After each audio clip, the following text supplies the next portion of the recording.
I don't really talk a lot about this, but Andy has that. What's his talk show called? Watch what happens. Watch What Happens. So during Blowout, I went into Andy's office one day. We were having a meeting, and I said, I was pitching him on some other ideas. He wanted to know if I had any other ideas for like spin-off shows. And I said, I think we should do a talk show, you know?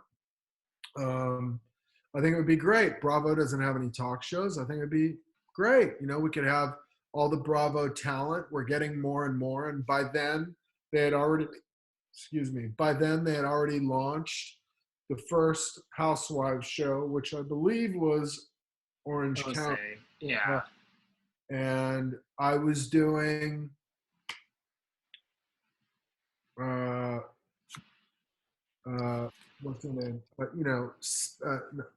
what's the guy? Her husband or her boyfriend, Spade, or the cute young blonde on Orange County Housewives. Well, there was Vicky. No. Remember, she had the boyfriend, kind of handsome. He was on a lot. His name was like Slade. Slade. So you were doing Gretchen? Gretchen. I'm sorry, Gretchen. I love you. And Slade, you're my bro. I love you. I just spaced out for a second. Yeah, I did Gretchen and Slade for everything. And,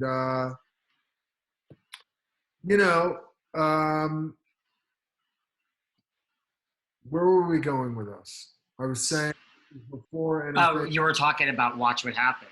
Oh, yeah. So I went into his office. I said, we can have all the Housewives girls on. I said, I do a lot of celebrities. I'll get all them on and we'll be great. And he said to me, no, it's not. We don't do talk shows on Bravo. It's not that kind of network. Because I was pitching him like a daytime talk show, like a strip daytime talk show, Yeah. Said, strip daytime talk shows. And I was like, what do you mean you don't do? We can do anything we want. It's your network, it doesn't have to be live. It can be live to tape, we don't do is like a redundant, irrelevant or nonsense statement. Like, we can do anything you want, and I'll be a good host, and I'll even do a little extra practicing and studying about hosting, and I said we could do it in the salon and while I'm doing their hair. We could do it anywhere, like on a couch, behind a desk, real talk show, however you want. And he just said, no. And everybody on my team thought it was a good idea. And he said, no. Boom. Next thing you know, 6 months went by. All of a sudden, he announces his show, Watch What Happens.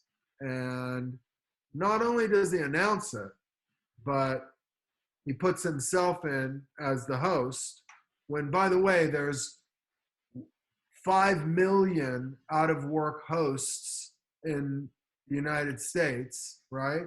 Yeah. Looking for a job.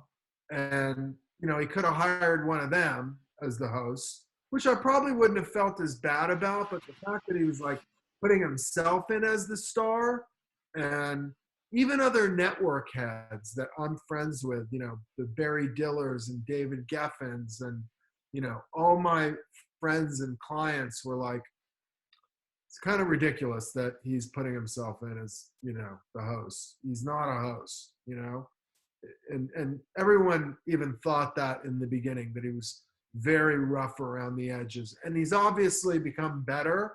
Now he's great, I've seen him. He does a good job. The show's good. Obviously, the show's done well. He's not going to he wasn't going to let the show not do well, because by then, he was the president of Bravo. He went, he moved up from vice president to president. Lauren Zalaznick left, and he took over, with Francis Berwick. And it was his show. So of course it was going to do well. You know what I mean? Even if he got like had the worst ratings in the world, he wasn't going to take it off air. You know what I mean? He was going to grind it until it did well. And, you know, that was that. And, you know, we had a little Twitter war and, you know,